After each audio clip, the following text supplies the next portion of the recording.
afterwards. It's like, I didn't really actually expect this to happen, but we ended, I think, exactly at 7 o'clock. You know, it was actually, I'll tell you, it was my biggest anxiety when I first started, my first Thai holidays, was the time. Because Rabbi Leon had given me sort of, you know, a very robust service with a lot going on. And as I recall, our first Rosh Hashanah, I think, went past 1 o'clock, and I saw the daggers just being looked directly in my direction, and I realized, I was like, you know, there has to be something here. But you know what helps actually these days is I actually have recordings now. So for the last several years, I went back to see, you know, how long did it take to do X, Y, or Z prayer. That's my neuroses, though, right? Like I don't know if anybody else is doing any of this craziness. You know, that's maybe.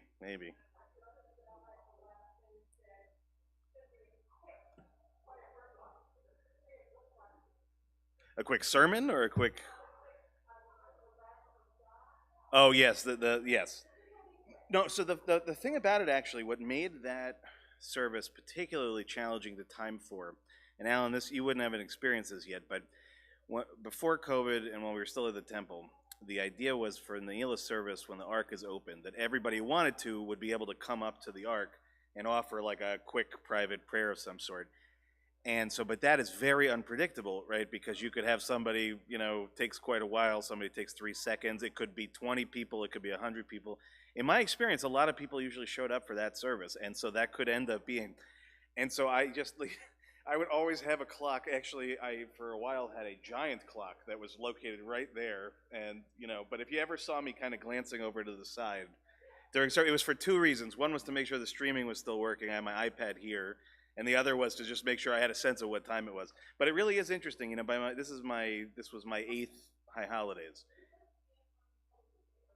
I think that sounds right. Also, look, that was probably one of many things. Maybe I'm kind of sad that I don't have a recording of that one, just for posterity. You know, if nothing else, to make myself feel better that I've advanced at least a little bit over the years, and I. Oh God, yeah, no, no, but that was also the year of my absolute favorite High Holiday goof, which was where for Erev Rosh Hashanah's first service ever, and I forgot to. Oh, that was you? Oh, Mimi, I didn't realize. So but you know what? That's an amazing thing. You and I are now part of history in that story forever. I didn't realize. You know what? I was so freaked out. Bottom line, what happened, Alan, was right exactly where I unlocked the ark. It's still going to probably be an issue for me because, as far as I know, of all the things that we redid in the sanctuary, I do not believe that we changed the ark or its doors, and that still has like an old school key, you know, the kind that you feel like should belong on some guy's long rope, you know, that gets pulled out just for that moment, you know, to open up the ark and all that. But it doesn't, you know, I'm glad in some ways that it happened because the fact that it happened made me feel sort of like, you know what? Okay, I survived. I survived what could probably be considered the most embarrassing possible scenario at the very beginning of the very earliest service. And then, you know, and then it gave me good fodder for Yom Kippur because I could say, you know, mea culpa right in front of everybody, which, you know, always helps. I think it's a humbling experience for sure. I should also point out, we'll get started in a second. For those that heard my sermon on kindness, which was in Rosh Hashanah, as a complete happenstance, who should give a sermon about kindness on Yom Kippur? Rabbi Buchdahl of Central Synagogue. By the way, her sermon is better than mine, much better than mine, so you should go and watch it. But it was just such a funny thing, I'm thinking to myself, well, at least they can't accuse me of plagiarism, because I came before and I wrote that sermon about, you know, 3 hours before the service. So, you know, I don't think it's any possible way in this case, but, you know, it just, you know, but really, in all seriousness, they should go watch. It's a brilliant sermon, really brilliant.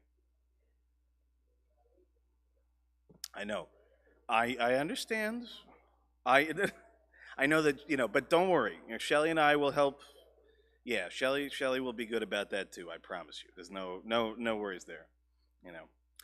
All right. Well, I wish everyone a Shabbat Shalom. We made it. We made it. We survived. This is always the bonus point service of the year for the people who come to this service. I'm always truly impressed and truly humbled, and it's lovely to celebrate really a new beginnings, as it were. So thank you to everybody who was here for the holidays. Thank you for all of our friends who are watching at home. I'm sure that the stream is working, I hope. I'm going to light and bless our Shabbat candles on page 120.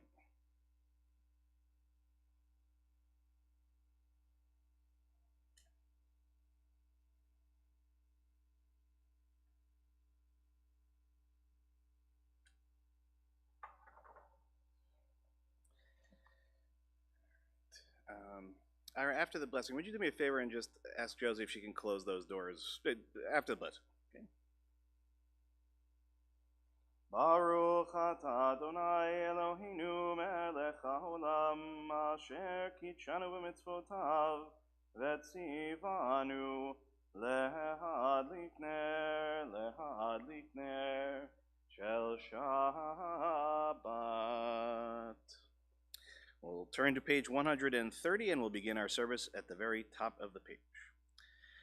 Lechu neranena, lechu neranena, lechu neranena l'Adonai. Lechu neranena, lechu neranena, lechu neranena l'Adonai. Naria, naria, letzori shenu nekadma fanav betoda. Naria, naria, letzori shenu bizmirot naria lo. Lechu neranena, lechu neranena, lechu neranena l'Adonai.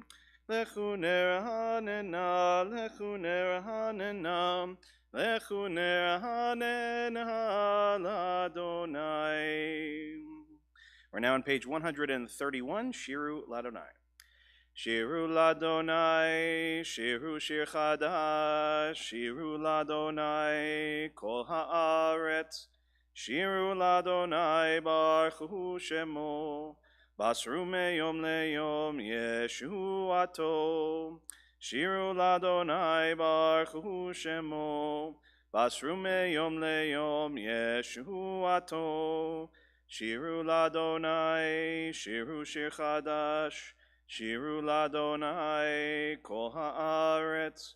Shiru l'Adonai baruchu shemo. Basru meyom leyom Yeshuato. Shiru l'Adonai baruchu shemo. Basru meyom leyom Yeshuato. We'll turn now to page 132 at the very bottom, Or Zarua. Or Zarua lahatzadik ulehishrei lev simcha. Or Zarua lahatzadik ulehishrei lev simcha. Simechu tzadikim b'Adonai v'hodu lezecher kodsho. Simechu tzadikim b'Adonai v'hodu lezecher kodsho.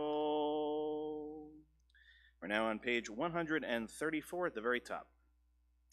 Zamru l'Adonai bechinor, bechinor v'kol zimra, b'chatzotzrot v'kol shofar, ahariu lifnei hamelech Adonai, yiram hayamum lo, tevel ve'yoshvei ba. Neharot imcha uchaf yachad harim yiradeinu lifnei Adonai kiva lishbot haaretz yishbot tevel betzedek vehamim mesharim. Yiram hayamum lo, tevel ve'yoshvei ba. Neharot imcha uchaf yachad, harim yiradeinu.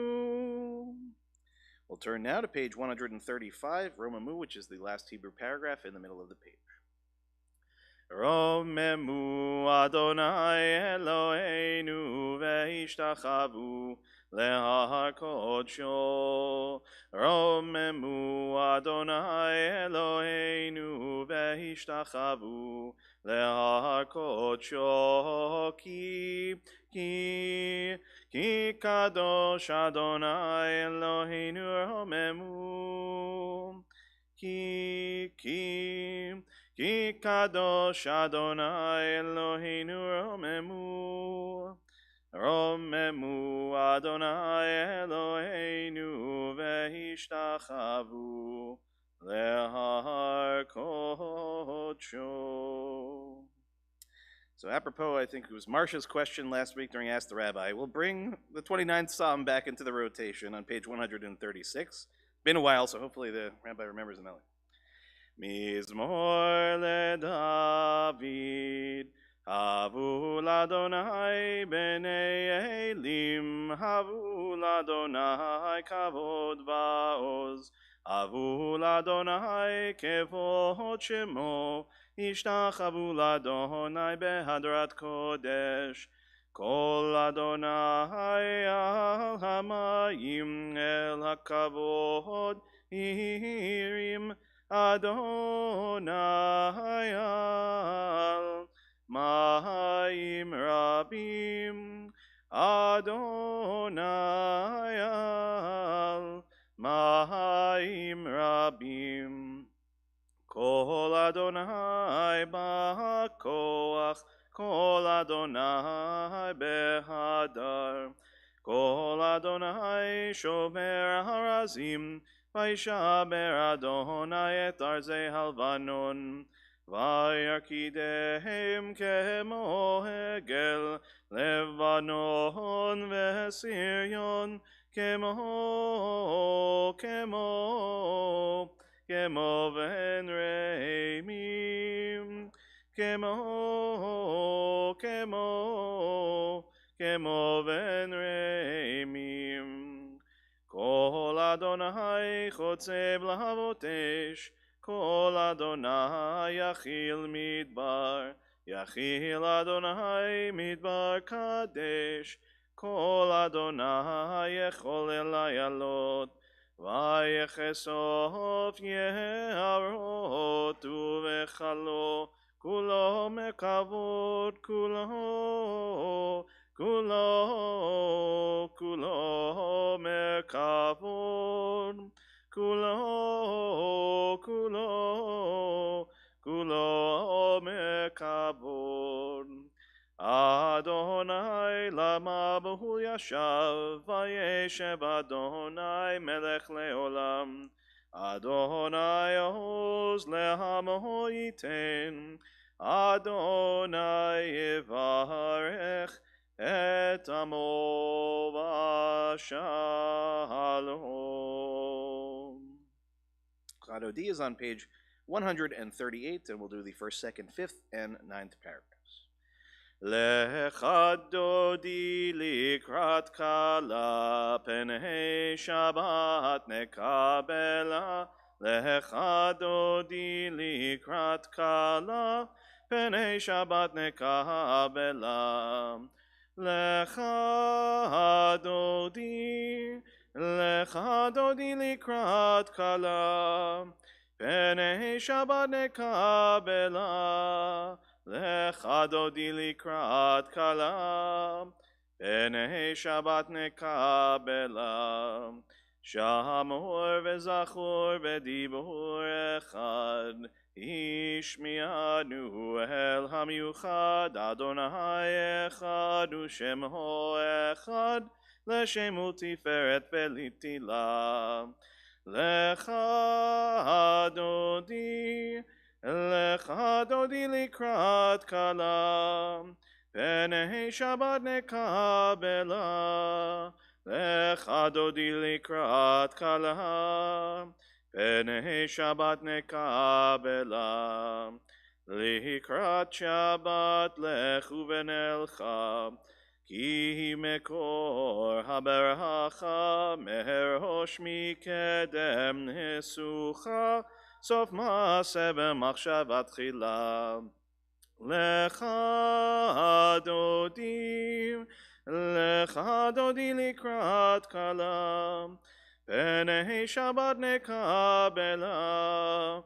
Lecha dodi likrat kala, penei Shabbat nekabela. Itoreri, itoreri, ki ba'orech kumi uri, uri, shir daberi, kevod Adonai alayich nigla. Lecha dodi likrat kalam, Penei Shabbat nekabela.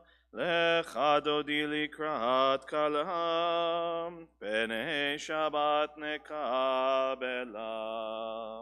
Boi beshalom ateret bala, Gam besimcha uvetzola, Toch emunei am segula, Boi chala,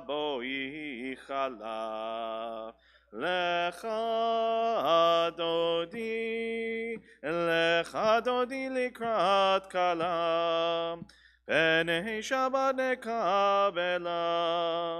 Lecha dodi likrat kalam, Penei Shabbat nekabela. Please be seated. We're now on page 140, Tzadik Katamar, which is just where the Hebrew indents in the middle of the page. Tzadik Katamar yifrach keres bal vahanon yizke shetulim beveit Adonai mechatzrot Eloheinu yafrichu od yenuvun beseva deshenim verananim yihu lehagid ki ashar Adonai tzuri velo ablata bohu. We rise in body or spirit for the Chatzi Kaddish on page 144 and remain standing through the Baruch Hu on the next page. Yitkadal v'yitkadash shemei Rabbah, ve'amad yirach yirutei v'yamlich malchutei, b'chayechon uvyomechon, u'b'chayei dechol Beit Yisrael, ba'gala, u'bizman kariv v'imeru, Amen. Yeshmei Rabbah mevarach, Le'alam li'al me'al maya, yitbarach v'yishtabach, v'yitpar v'yitromam v'yitnaseh v'yitadar v'yitaleh v'yitalal, shemei dekutsha brichu, leila min kol birchata v'shirata, tushbechata v'nechemata, tamiran be'alma v'yimeru, Amen. Baruch Hu et Adonai hamevorach. Baruch Adonai hamevorach leolam va'ed. Please be seated. We'll turn now to page 148. We'll read together in English at the bottom of the page. Blessed are you, Adonai, our God, ruler of the universe, who speaks the evening into being, skillfully opens the gates, thoughtfully alters the time and changes the seasons, and arranges the stars and their heavenly courses according to plan. You are creator of day and night, rolling light away from darkness and darkness from light, transforming day into night and distinguishing one from the other. Adonai Tzvaot is your name. Ever-living God, may you reign continually over us into eternity. Blessed are you, Adonai, who brings on evening. Umavir yom umevi laila, umavdil beyom uvein laila, Adonai tzvaot shemo, El chai v'kayam tamidim l'chaleinu leolam va'ed, Baruch atah Adonai, Amahari Varabim. We'll turn now to page 150 and we'll read together in English at the bottom of the page. Everlasting love you offered your people Israel by teaching us Torah and mitzvot, laws and precepts. Therefore, Adonai our God, when we lie down and when we rise up, we will meditate on your laws and your commandments. We will rejoice in your Torah forever. Day and night we will reflect on them, for they are our life, and doing them lengthens our days. Never remove your love from us. Praise to you, Adonai, who loves your people Israel. כי הם חיינו ואורך ימינו, והם נגי יומם ולילה. ועבדך אל תסיר ממנו לעולמים, ברוך אתה אדוני, אוהב עמו ישראל.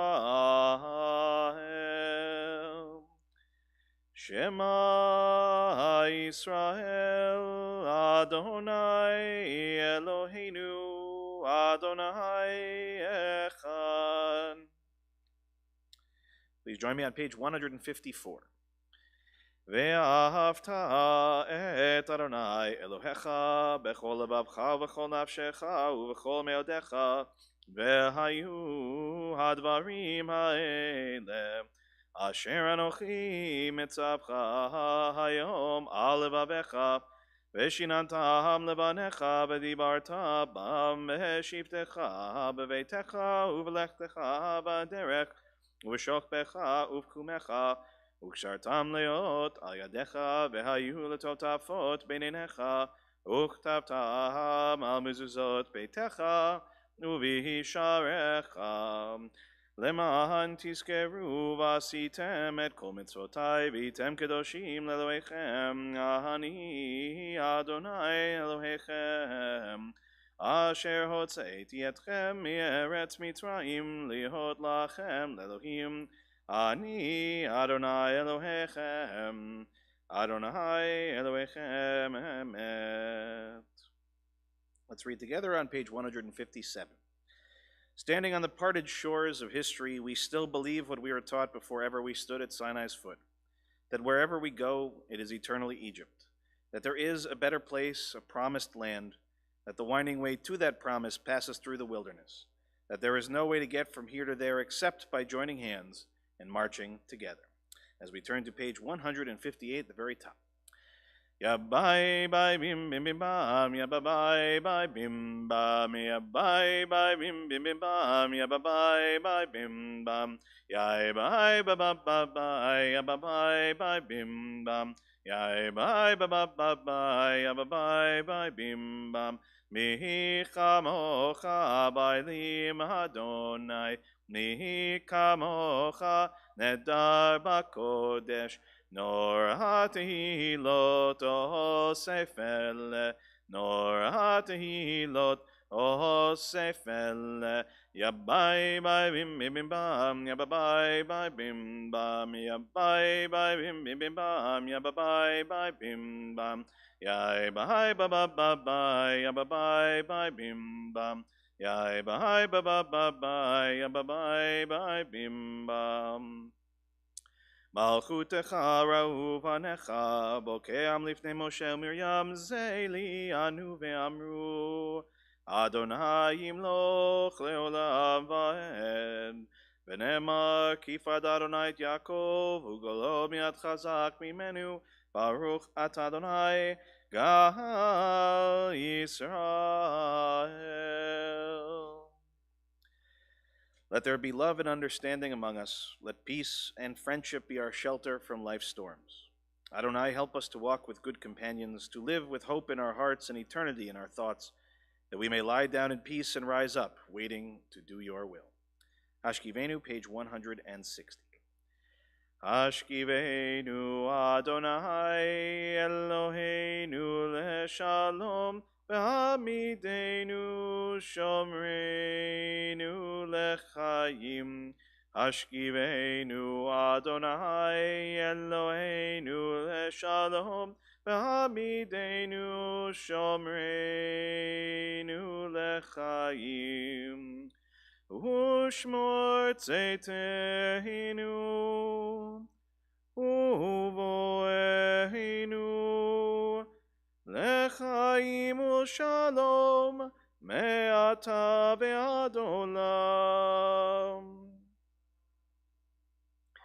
השכיבנו אדוני אלוהינו לשלום והעמידנו שומרנו לחיים.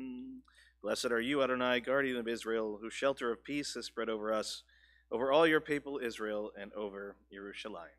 That just made me very happy, by the way, because that little extra thing, it's something I did years ago, and then I got stuck into a pattern of it, and then I forgot about it. So I'll try to remember it next time. You guys were all correct. I was off. So love that. It's great. Page 162 at the very top. ושמרו בני ישראל את השבת לעשות את השבת לדורותם ברית עולם עין עיני בהני ובין בני ישראל אותי לעולם כי ששת ימים עשה אדוני את השמיים ואת הארץ וביום השביעי שבת שבת וינפש. I'll now invite us to rise in body or in spirit as we begin the Amidah together on page 164. From that point, we'll continue silently, and as always, please go at your own pace. And if at the end you are still standing, you may be seated. Adonai sefatai tiftachu pi yagid tehilatecha. Adonai, open up my lips that my mouth may declare your praise.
עושה שלום ממרומיו, הוא יעשה שלום עלינו, ועל כל ישראל, ועל כל יושבי תבל. עושה שלום במרומיו, הוא יעשה שלום עלינו ועל כל ישראל ואמרו Amen. We'll turn now to page 371 as we offer our Mishaberach this evening. We'll invite those at home to, of course, think of their loved ones here with us tonight. We are thinking of Bensi Tepper, Allison Luckman, Malka Bat Chaya Sura, Spencer Levy, Michael Klinghoffer, Amy Cass, Steve Levine, Rivka Bat Rachel, Leah Bat Naomi, Gedalia Ben Sylvia, Lorraine Danis, David Dowling, Sivia Devora Bat Francis, Muriel Hirsch, Michelle Sawicki, Francis Kirschman, Shelley Newmark, Diane Axelrod, Gabriola Rose Spicer, Barbara Kushner, David Kyle Klopman, Lorraine Davis, Talia Pomeroy, Michoel Ben Chananya, Deborah Block Kroll, Sylvia Orn, Sissy Gadinsky, Devora Batsima, Gerald Rosenblatt, Gail Gambino, Robert Acker, and Bonnie Marty.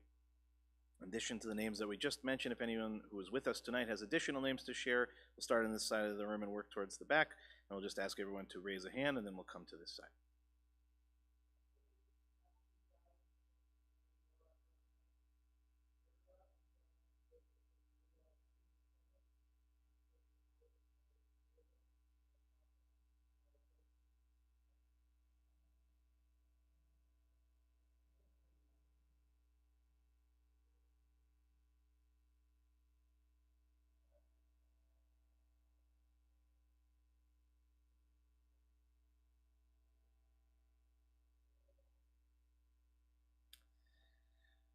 Again, we'll invite those watching at home to add the names of their loved ones as well as we join together for the Mishaberach on the middle of page 371.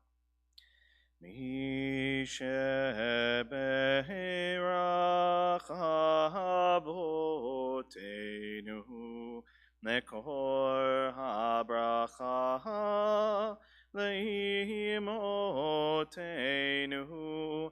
May the source of strength who bless the ones before us, help us find the courage to make our lives a blessing, and let us say, Amen. Mishaberach imotenu, Mekor HaBracha Lavotenu. Bless those in need of healing with refuah shlema, the renewal of body, the renewal of spirit, and let us say, Amen. Well, Shabbat Shalom, everyone. And believe it or not, it's almost Yontif again. Amazing. Amazing how that works. So it's funny with a holiday like Sukkot. I've started to get to a place where I feel like there's nothing new in Chadash, right? There's nothing new to teach. Everything that one could possibly teach about Sukkot has been taught already, and that may be true to some degree. But I'm going to teach you something tonight that at least I was not familiar with, and I have to try to give credit where it's due. But there isn't a particular person that created this particular teaching. It's from this great resource and website I keep talking about called Safaria. They have a whole educational wing that designs all sorts of learning opportunities throughout the year. Again, all of it free, all of it accessible anytime on any one of your mini devices. But this I thought was really brilliant, and they brought in what I think is actually one of the most, let's say, sort of common responses to what is a sukkah. Right? What is its purpose? What's its intention? What does it draw our attention to? Where does it come from? What its origins are? And like always, we tend to have this sort of myopic view that there's always one answer and there's one source and there's one place. And a lot of times we get that because it's a natural tendency in the way that Judaism has developed over centuries. That, as I've talked about many times, sort of the accordion image of sometimes we're very narrow and constrained, and other times we're very expansive and very large. And we're living in an era that is still very much, I would say, directed by the Shulchan Aruch and its various post-commentaries in terms of this is the practice, this is the halacha. And what happens when you have that is actually one of the concerns of all the rabbis who wrote books of code, was their worry was eventually you get to a point in which all anybody did was pull the Shulchan Aruch off the library shelf and find the answer to what they were looking for without actually doing any of the work of seeing how did the rabbis get to that point. How did Yosef Karo get to that point? How did Maimonides get to that point? What did they research? What did they know in order to figure that piece out? So more often than not, when we talk about a sukkah, what's our sort of image of it? What are we meant to sort of feel when we're sitting outside in a sukkah? Especially imagine if we were outside in the sukkah on a night like tonight. Well, tonight's actually kind of nice. A night like the other night, let's say Ne'ilah, okay? We all remember what it was like for Ne'ilah. Let's imagine, what would it feel like to us if we were sitting outside in a sukkah like that? Maybe some of the emotion. Just throw it out, whatever you got. Certainly cold, very much, okay? Suffer, okay. Look, let's be real. Alan's right, okay? If we were sitting outside in a sukkah in that kind of element, we would absolutely be suffering. We would be cold, we would be wet, we wouldn't be able to eat comfortably, we certainly wouldn't be able to sleep as it's imagined to do. Okay, so very good. What else? What other thoughts? Unprotected. Excellent, Nicole. Okay? And, in the same vein, right, what's another way of saying the same thing? Right, a lot of people talk about being vulnerable, right, being in a vulnerable kind of position. And for me, most of my life, that was really the only kind of focus that I had, was that the sukkah was, in various ways, it means by, look, the intention is not suffering, for sure. Okay, that's not the idea of it. But the idea certainly of being vulnerable and exposed and out there in a way that we don't feel when we're inside of a building or inside of our homes, right? That's all very much there. But what's interesting is that when you go to the actual Torah itself, right, the origin of the idea of, first of all, the holiday of Sukkot and what a sukkah might be, it will surprise you to know that there isn't really as clear a description as we might think. So let's start from the simple, and then we'll work to the more complex. The simple is what we get in Leviticus, which tends to be when we read about the holiday of Sukkot. This is where we go to for some of the sort of the tachlis of it, as they say, the practice, how we actually make it work. So it says, right, Basukot teshvu shivat yamim, you shall live in booths 7 days. All citizens in Israel shall live in booths. In order, right, booths in this case being Sukkot, in order that future generations may know that I, being God, made the Israelite people live in booths in Sukkot when I brought them out of the land of Egypt, I, Adonai, your God. Okay, seemingly straightforward. The purpose of the sukkah is what? What is it a callback to? Say it again? Yes, but what experience are we calling back to? The Exodus, right? And the experience in particular of once they're out of slavery, right? Once they're free on the other side, they're still in the desert. And then as we know, they wander in the desert for quite some time. So what were they living in? So if you're looking in the Torah, and you want to see, okay, let the Torah describing what the Israelites were living in. Okay, what would you say, Bonnie? Transitional for sure, right? Mishkan is transitional, but if we were just saying, like, what was the residing spaces for the Israelites when they were living? Would you say that it was a sukkah? Tent, very good, right? We don't say at the Matovu Ohalecha Sukkot. Right? We say Tovu Ohalecha Yaakov Mishkanotecha Israel. Right? Like all this idea of that our Israelite ancestors were living in tents, which made perfect sense. Right? Various versions of tents. Imagine a Bedouin tent in your mind. Something akin to that is probably what we're talking about. We're not talking about sukkahs. Okay? Generally speaking, that's not what's happening, but what we see in this verse in Leviticus seems to suggest that actually what God did was make them reside in Sukkot, or at least in general.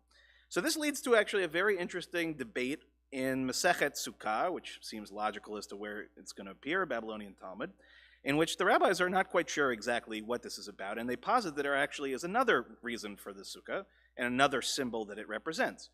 So the Gemara asks the question, okay, and this is going to be a little confusing at first. I'll make it make sense at the end, okay?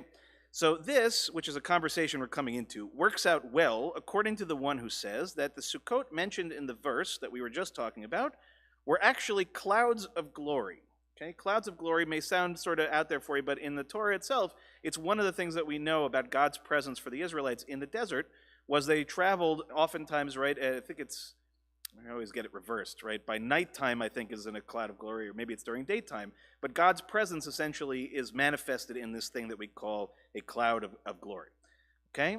As it is reasonable that the roofing of the sukkah is modeled after clouds. Okay? Remember, one of the main rules about a sukkah is the things that cover the schach that is supposed to cover over it, really only a couple requirements. One is that it has to, basically be of a living creation of some sort, right? Comes from a tree of some sort that's alive and that falls off. But one of the key things is when you put it on top, that you have to be able to see through it. You have to be able to see the stars. So here is the same kind of image. Imagine a cloud, right? Cloudy day, unless it's completely cloud covered, you can usually see a little bit through to be able to see the stars or the sun as ever it goes, okay? So the idea, of course, being posited here, is that actually the Sukkah is really meant to remind us of the clouds of glory, as opposed to these quote-unquote booths that were lived in the desert. Okay, and it says, continues here in the Gemara, however, according to the one who said that the children of Israel established for themselves actual Sukkot, mamish Sukkot, as they say, in the desert, and the Sukkot of today commemorate those actual Sukkot, not a cloud of glory, what can be said? In other words, what text is there to defend that? There are lots of examples where it makes sense for the cloud of glory, but not so much for the tents. According to that opinion, says the Gemara, there is no connection between a sukkah and a cloud, as it is taught in a Braita, a section of teaching that's contemporaneous to the Mishnah, that the verse states, I made the children of Israel to reside in Sukkot, what we just read. So these booths were the clouds of glory. This is the statement of Rabbi Eliezer. In other words, Rabbi Eliezer's position is clouds of glory. And Rabbi Akiva says they established for themselves actual Sukkot, mamash Sukkot. So we have two opinions, and guess what?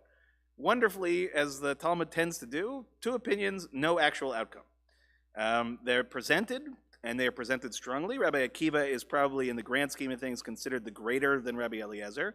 But usually when the Talmud has an agreement on something, they will make it very clear that there is an agreement, one direction is correct and one direction is not. And in this case, we don't. So here then comes the teaching of this anonymous teacher from Sepharia, which I thought was really brilliant, is that rather than thinking about the sukkah as either being the symbol of a thing that they lived in that's all about vulnerability, okay, maybe there is another position, this idea of it being a representation of the cloud of glory. And the Sepharia teacher suggests that actually we really need both images. That it's not a question of one or the other, that actually both of them serve us in an important kind of way, right? What is the point, they ask, of remembering what it was like to live in booths? And what's the point of remembering being sheltered by God's cloud? Do we really need both? The question, of course, is why not just pick one? Okay, but the teaching here ultimately says the sukkah mamash, as it says, the real literal booth, is a temporary dwelling. It doesn't have four walls or a fully covered roof. It's easily taken down, easily put back up. Good for travel. It doesn't offer true shelter or security, and anyone who has spent the holiday in a sukkah knows its inconvenience as well. When you dwell in a sukkah, says this teacher, you're subject to nature's whims. At its base, to spend time in a literal sukkah is to embrace your own vulnerability, as we talked about. It's to reject the fallacy that you have full control and learn to live in flexibility and fluidity, right? That's one of the teachings that we use all the time about Sukkot, is that through our vulnerability to understand that we're not always in full control of things, and we have to develop mechanisms for understanding what that means, and to connect to other people who maybe are suffering because they don't have the things that we have. The cloud, though, and this is where the chidush is, this is where the new idea comes in. The cloud, on the other hand, if the sukkah is a rejection of shelter, the divine cloud is the ultimate shelter. The Israelites were safe in the wilderness, a place where they should have been most vulnerable, because they were under the direct protection of God. God's cloud shielded them from the elements in a way that a sukkah never could, and defended them from enemies when Sukkot were easily destroyed. So for the true meaning of Sukkot to be clear, says this teacher, we need both Rabbi Akiva and Rabbi Eliezer. Sukkot is not just about vulnerability, and it's not just about protection. It's about a recognition that as human beings, we don't always have the power to be in complete control. But that if we surrender our needs to be in control, there may be someone else out there taking care of us.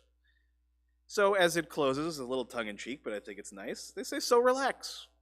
Let's go a little and revel in your insecurity. It's man simchatenu, as they say. The major commandment of Sukkot is to celebrate with joy, the opposite of suffering, right? This is our time. And a little vulnerability, not too much, but a little bit, they say, can be a beautiful thing. So I just love this image, right, to sort of push us out of some of our stale thinking about what actually is a very dynamic kind of holiday. And in one of those places where, because the Torah is actually rather limited in how it explains the why, right, why do we do this thing, it's very explicit about when to do it. It's very explicit, its general purpose within the Israelite society and culture.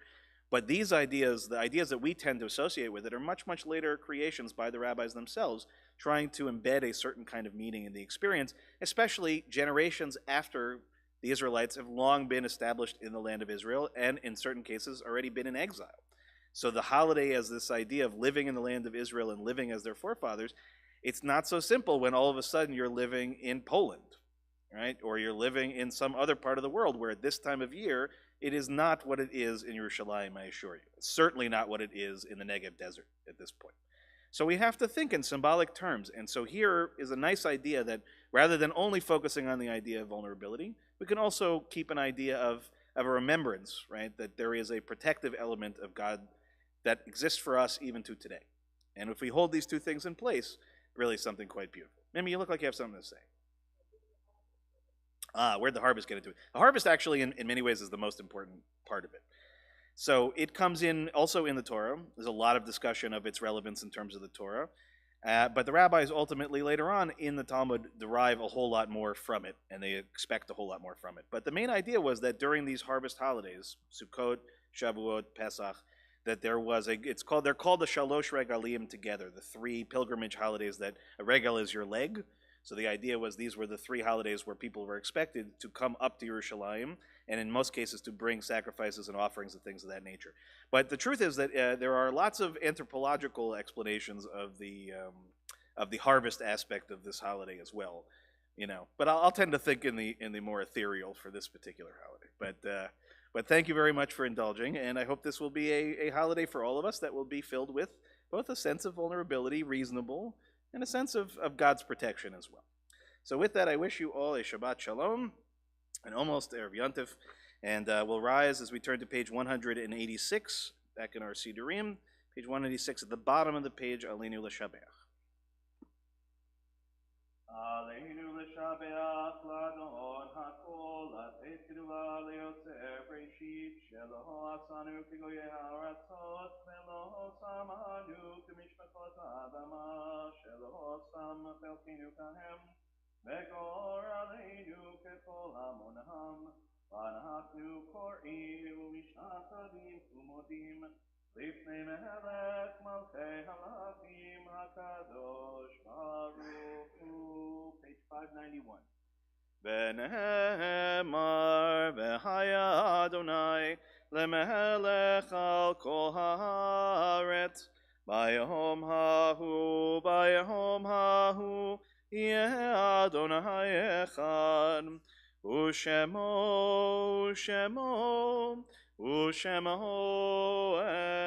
echad.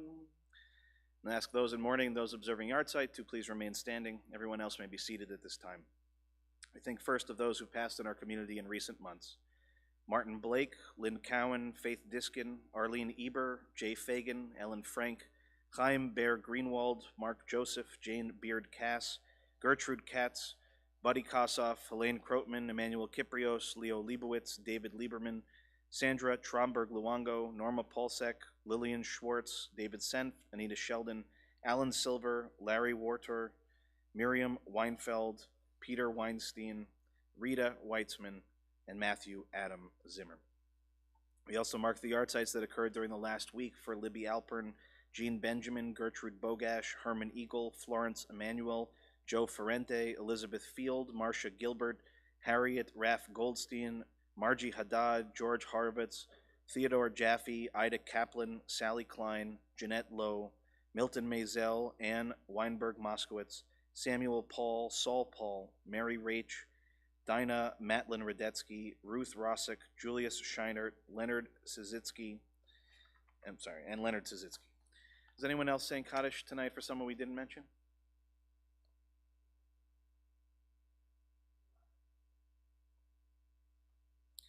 I'll invite the rest of us, if you are accustomed to rising, to join the mourners together with me on page 598. Yitkadal v'yitkadash shemei Rabbah, be'alma divrach hirutei v'yamlich malchutei, b'chayechon u'v'yomechon u'v'chayei d'chol Beit Yisrael, b'agala u'v'zman kariv v'yimru Amen. Yehei shemei Rabbah mebarach le'alam u'le'almei almaya.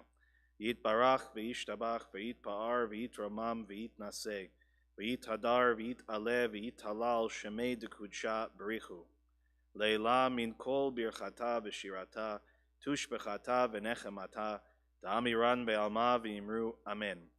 Yehei shalama rabba min shemaya v'chaim aleinu ve'al kol Yisrael v'yimru Amen. Oseh shalom b'mirmav hu ya'aseh shalom Aleinu Val Kol Yisrael V'Imru. Amen. Zichronam Livracha. May every one of their memories be for a blessing. Please be seated. Again, a Shabbat Shalom to everyone. And Bonnie, unless I'm mistaken, you have a birthday? It was Kol Nidra. You know, Shelley's birthday was also on Yom Kippur, too. Well, we owe you a very happy birthday, certainly, well, I'm glad to hear that. We wish you all very much a happy birthday. And no cake. A cake in the world to come. That's kind of where we're at. So just a few quick announcements. First is to join us for Shabbat services tomorrow morning at 9:30. If you'd like to join us in person, just make sure to enter on the side of the building where it says Memorial Chapel. You can also, of course, join us on Zoom, our website, YouTube, or Facebook channels. And then for Torah study this week, something of a treat.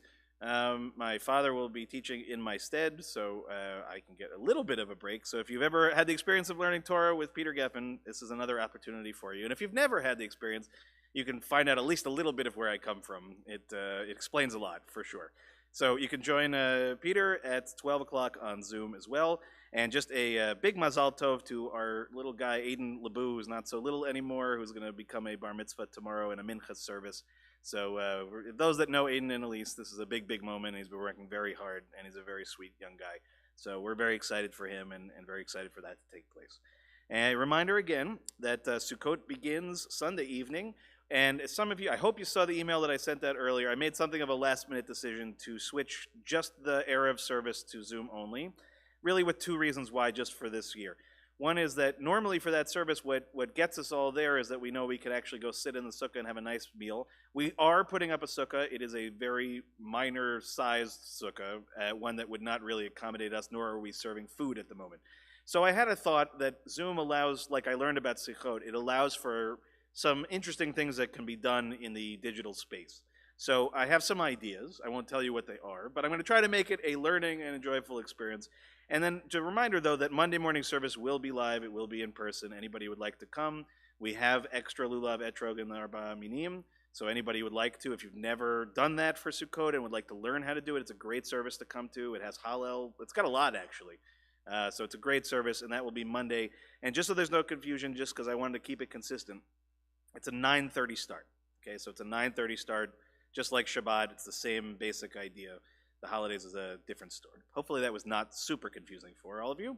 But we hope that you will enjoy the holiday very much. Anybody who did order a lulav and etrog that hasn't made plans yet to pick it up, again, you can pick it up on Monday morning. You can pick it up tomorrow morning. I'll certainly be here. Reminder that my classes, I apologize again, Alan, that my bad. They are on the hiatus just until after Sukkot, and then they will resume once again. So no classes again until we are past Shemini Atzeret and Simchas Torah. Remainder of that, we do have some events coming up in October, a lot of things on the website, other things we're planning for November. And progress on the building is still going very strong. I got some new pictures today, which was really cool. I mean, it's really bit by bit is getting there. And we're hoping that really by end of December, early January, that we will be able to move back. So looking forward to that. And again, a Lashana Tova to everyone. And thank you all that really for your understanding and your support throughout the holidays, despite all of the unique challenges of this year in particular. And this is really credit to the staff and to Shelley and to Bob and Josie and to Olivia, who's our wonderful usher throughout many. It just everything felt very smooth coming in and out. And that's also a testament to all of you for following along with all of the various things that needed to be followed with. So, I hope it'll be a joyful beginning to the year for everyone and a joyful Sukkot. And certainly wish you all, again, a Lashana Tova. So we're going to conclude our service with Ein Keloheinu on page 626. And a reminder again, on your way out, we have Challah and Rugelach for anybody who would like. And please do bring your Sidurim, your prayer books back with you if you can. And page 626.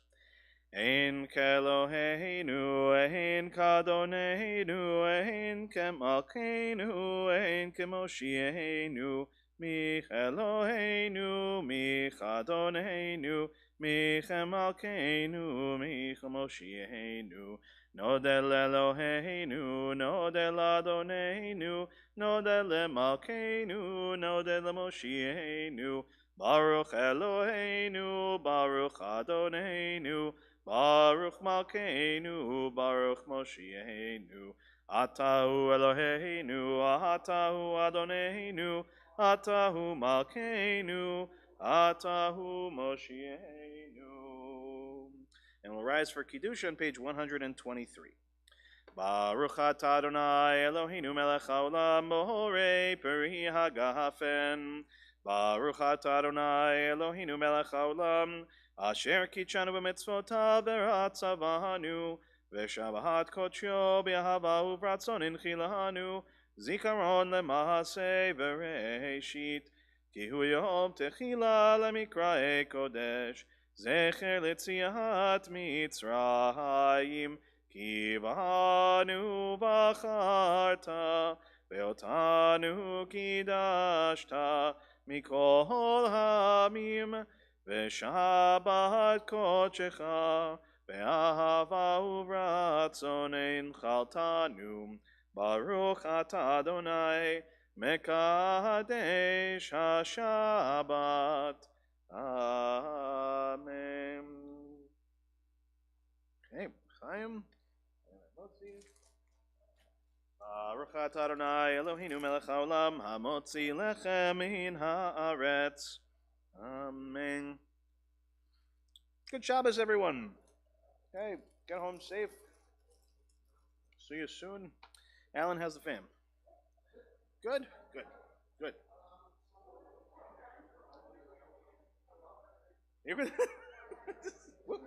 Yeah, no, gotta feed the dogs. That's not an insignificant ask, though. That is for sure. The vicissitudes of married life. Yeah, that's. Well, you'll be back together.